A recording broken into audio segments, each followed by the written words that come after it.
నా నందిని చేపట్టుకుని అల్లరి చేసావంట, నిజమేనా? నిజమే. అయితే ఇప్పుడు ఏమంటావు? మరొక్కసారి నందిని అల్లరి పెడితే మరుసటి రోజు తినడానికి కడుక్కోవడానికి నీ చేతిలో ఉండవు, జాగ్రత్త. ఇలాంటి కుత్తగాళ్ళు చాలా మంది చూశాను రా. చాలా మందిని చూసి ఉంటావు, కానీ ఈ గందరబాబు ఏమిటో నువ్వు ఇంతవరకు చూడలేదు బే. ఇలాంటి కుత్తగాళ్ళకు బెదిరింపులకు బెదిరిపోయాడు కాదురా ఈ గణేష్. మర్యాదగా వచ్చిన దారిని వెళ్ళు. రే గణేష్, ఈ గందరి చేతి దెబ్బ తిన్నవాడు మరలా మగాడిగా పుట్టాలంటే గజ గజ వణికి తెస్తాడురా.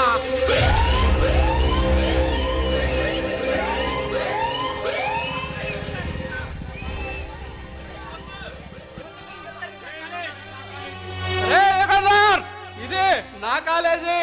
నేను చిటికి వేసి వచ్చి నా వాళ్ళు నీ అంత తెలుస్తారు. నంత తెలిసేవాళ్ళు ఈ భూ ప్రపంచంలోనే ఎవరు లేరు బే. నీ సంగతి, నీ వెనక ఉన్న వాళ్ళ సంగతి త్వరలోనే తెలుస్తా. నా సంగతి నువ్వేంటి బే తెలిసేది? ఈ విషయం నాన్నకు చెప్పి నీ శవాన్ని గొడవలో తలకిందులుగా వేలాడేస్తాడు. మీరు గొడవల్లో పాటేసే లోపు నిన్ను నీ అన్నయ్య నా కొడక నేను పాటేస్తా నా కొడక.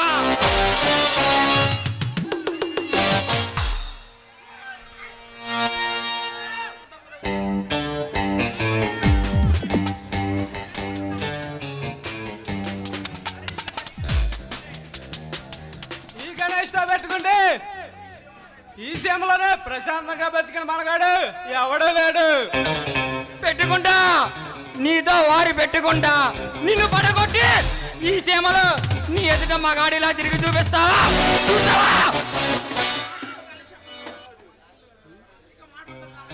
ఇక నీతో మాటలతో కాలక్షేపం అనవసరం. నువ్వు నేను తెలుసుకుందాం రా. రే గణేష్, పుర్ర చేతితో కొడితే పునర్జన్మ లేకుండా పోతావు. రారా కొడక.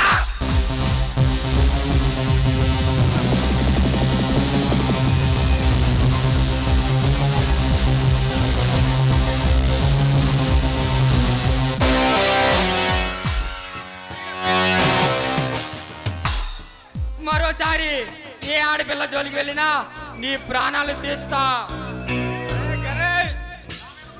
రే కొందర్, నా మీద పడ్డ ప్రతి దెబ్బకి నువ్వు ప్రతిఫలం అనుభవిస్తావు. గుర్తుపెట్టుకో. మరొకసారి కొడితే మెడికల్ టెస్టులు చేయించుకోవడానికి మీ ఆస్తులు మొత్తం అమ్మినవు సరిపోవురా.